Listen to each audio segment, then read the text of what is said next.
We started the day off like a regular day. It was our daughter's sixth birthday. So, good morning text messages. And then we went about our day. I think it was like 4 in the afternoon. We met up, we made plans, and then we had to go to the Christmas parade. So, we did, me and the girls did. And from the time we went there, I talked to him like 3 times, and we had plans on meeting up for the cake and everything. Um, After the parade, I was calling. He wasn't answering. He had to go to work that night, so I just thought he went to lay down before he had to go to work. And I'm calling, I'm calling, I'm calling. Lunch break, he didn't call me, which was unusual. But I just chalked it up and I went to sleep. I woke up, I got the girls ready for school. I called him, he didn't answer. I figured he stayed late. I texted him and I went back to sleep. I woke up around 10 o'clock. This is like 10 o'clock the next day, so December the 2nd. And I'm like, okay, well, let me go find him, make sure everything's okay. As I'm out looking for him, that's when I got the call that he had got killed.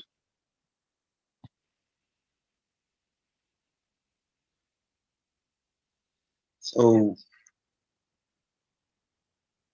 how what was going through your head when you heard the news? I didn't believe it at first. Like, I called the hospitals.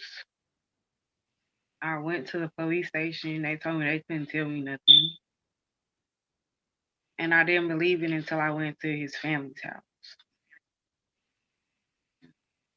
And it's like time stood still. It stood still. So kind of what were your thoughts when you weren't able to get a hold of him or find him the next day? Honestly, I just thought he was real tired. Like we were in the process of moving. I just thought he was tired. He was gonna call me when he wake up.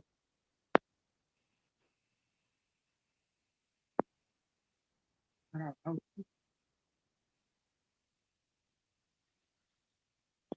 Okay. And what kind of walk me through, what happened over the following months? There was a lot of community members trying to help raise awareness, trying to help get justice. What was it like to find out, you know, all the support?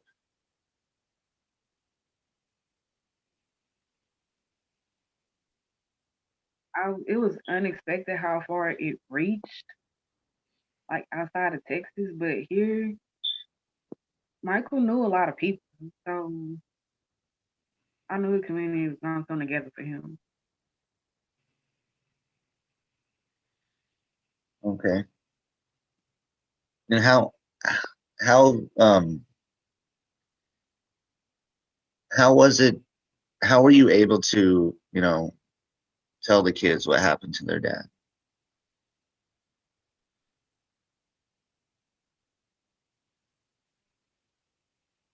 And I again, you had don't have to answer any question you don't want to.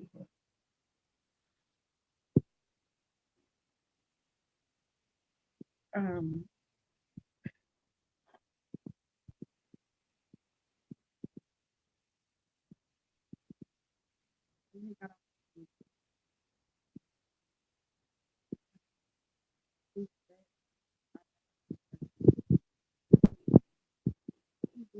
Sorry, I can't hear you. I'm sorry. can you hear me now? Yeah.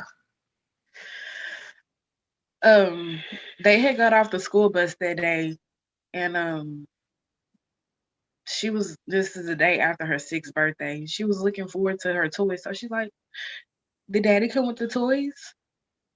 And I had to sit them down outside and tell them he wasn't coming back.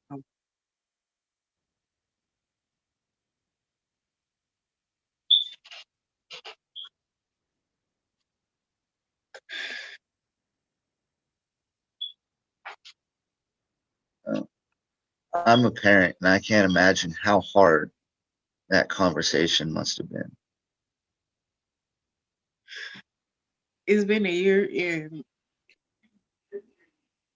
I think last night my oldest daughter, she said, "Well, he's not gonna ever come back no more." Like, it dawned on her, he not like he's gone forever.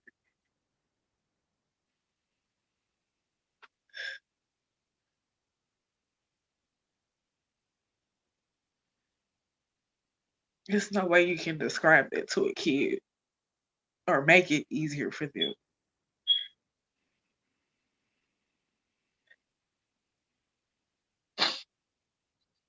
Oh, I'm sorry. You're you're perfectly fine. Just take your time. I'm here to tell your story.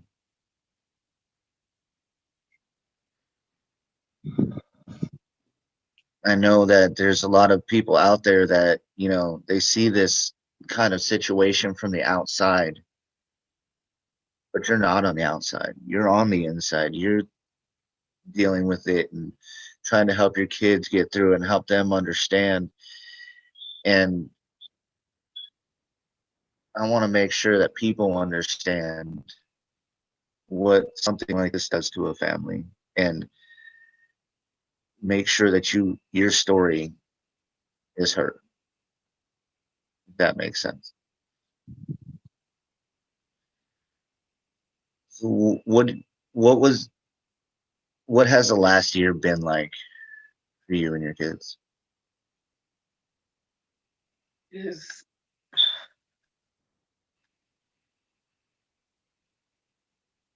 every milestone that we've reached, it don't feel special no more. Like, we have to wake up every day and we have to deal with that reality that he's not here anymore. Like, my baby, she's 7 now. She's 7 today. To see her, she's not even happy because of her birthday. Like, because her daddy died on her birthday. And you can't do nothing to make her feel better about that.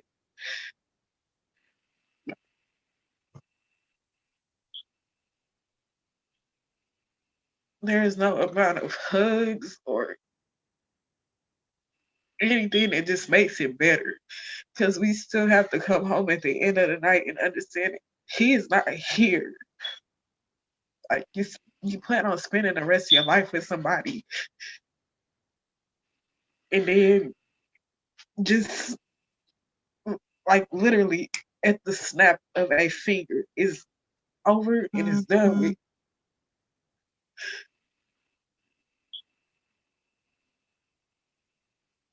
How do you move on after that?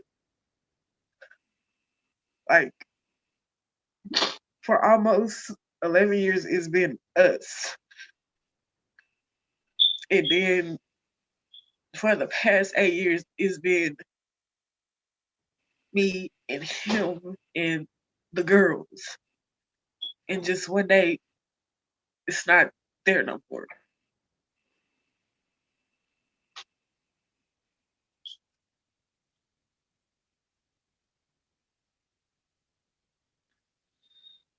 What Where are you guys at today? Still trying to find some understanding here and some type of answers here.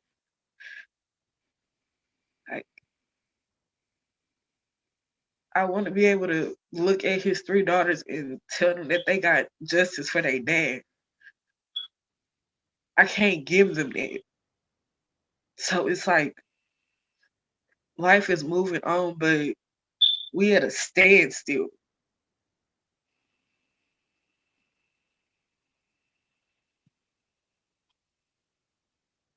Now, we know that Harmon de Cruz, the officer involved, is fighting the case. Um, do you feel that the police department and the investigators and everything are doing what they can to get justice for Michael? No. It's like they put that badge over the general community here. So it's like we second class, they come first because he's one of us. So we have to make sure that he's straight first. Like, Is there anything you want them to understand?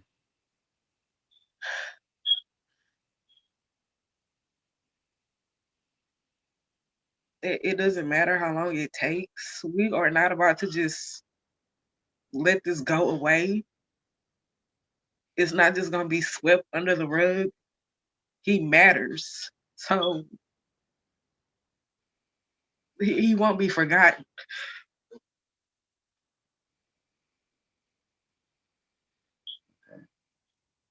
Now, obviously, there was a time, when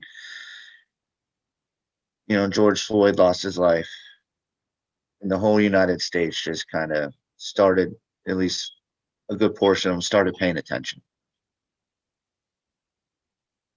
Do you feel, invitations to the White House and everything, do you feel like people are paying attention now? No, not enough people because we still don't have answers. He's still walking the streets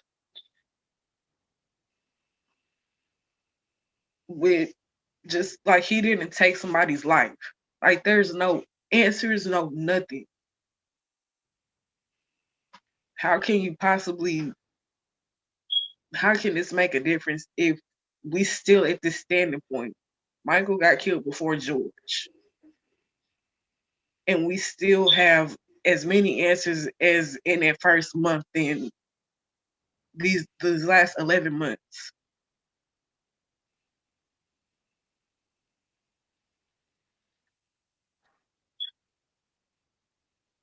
What's it like, um, to see that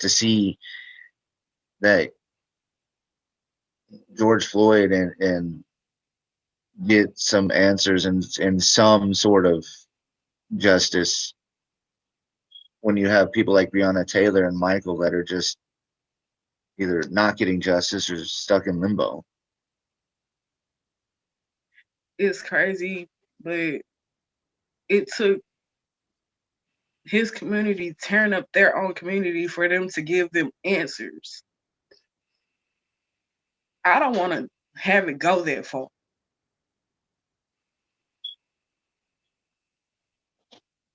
It's frustrating.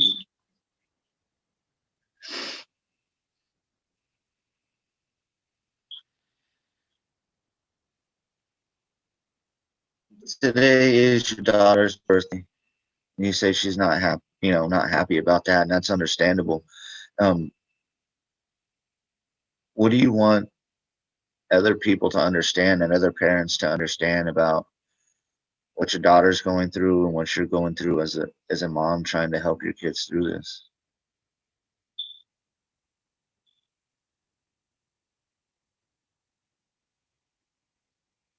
Repeat the question for me. I would like.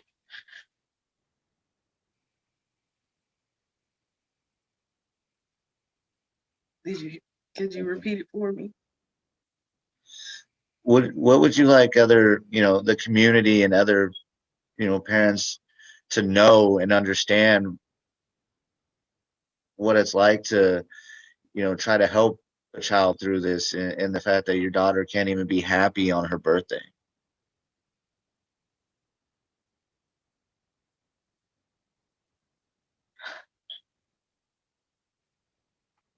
We just need love here. Like, it's like they take away their human aspect. They forget we're humans. We have to deal with this.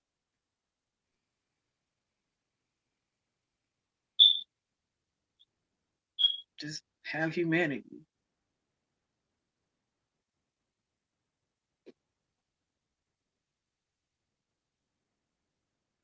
Okay. So you said it's been a year, and we're covering this whole event today. Um, my portion is to tell your story, but we have several reporters doing several different angles to make sure that our community doesn't forget, and that's what we can do as local media, and that's what we're trying to do to help from our angle. There's only so much we can do, but we can use the platform that we have to keep it alive, to keep the story going, so we can help create change from our side. And it's I know it's hard to talk about these things, and I really, you know, I mean, I'm fighting back tears just talking about it with you, and I'm, you know, I'm a white guy, and I can't relate to a lot of what you guys are going through from, all of this, from every angle of it, but I'm trying my best to learn. My stepdaughters are black, and they teach me a lot. Um, and they make sure that I pay attention and I try every day to be better and understand, because that's what it takes. And telling your story is helping other people understand what you're going through and how change needs to happen.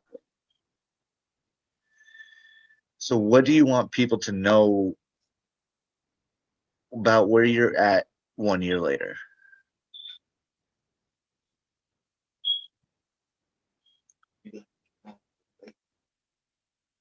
And in this year, while we haven't had a lot of answers or support from the police department, we've had a lot of support from the community as a whole in keeping his name alive. And that means more to me than what I could ever express in words. And I appreciate everybody for taking this walk to justice with me to make sure that he get the justice that he needs.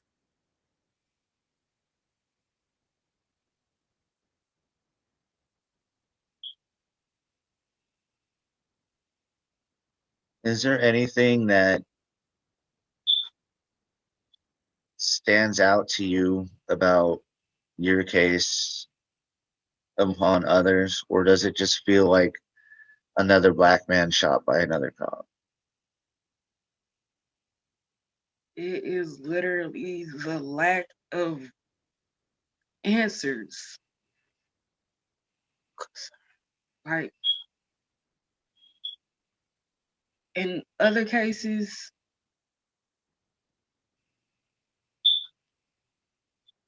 at least the police department, they come and they say something. It's like Temple Police has just swept it under the rug. Like he don't even matter. And the DA too.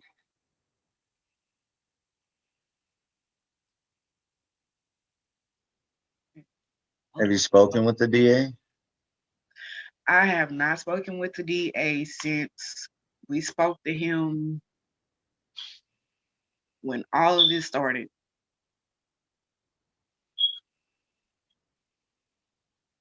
You don't feel like they're even communicating with you? No, we didn't even know that he had a pretrial scheduled previously until it was in the paper the next day.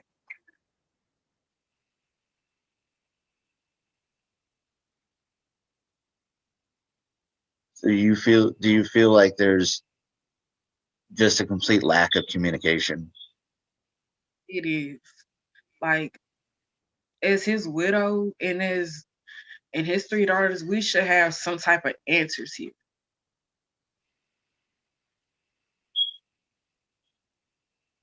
And I have just about as much information on this as you do. And that is basically nothing. Nothing. If you had a message to Carmen de Cruz or had anything you wanted to say to him, um, now is a good time to let everybody know how you feel. You took away Without a profanity, please. you took away a good person. If you would have just talked to him, I know he wasn't a threat. I promise he would have made you laugh by the end of that conversation. There's three little girls out here who don't have a father. They don't have answers. And they have to deal with it forever.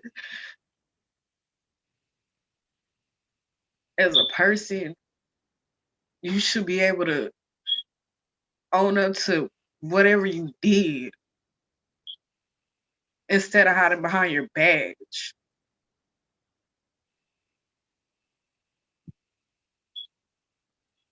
Michael matters.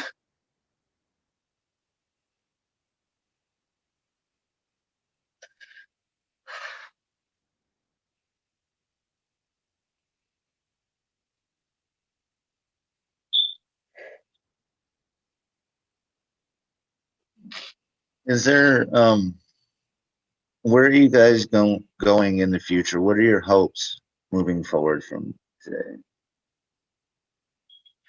I'm hoping that the truth comes out, that Michael gets the justice he deserves, and that there are some type of new laws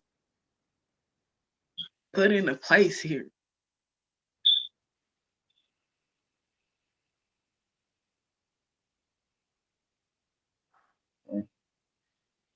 Is there anything you'd like to add or anything that you think I need to know that people don't understand or don't know?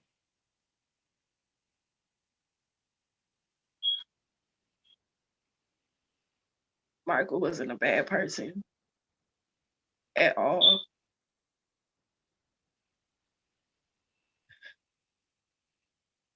And when he made that decision to shoot that weapon, he took away a big part of our life and our foundation.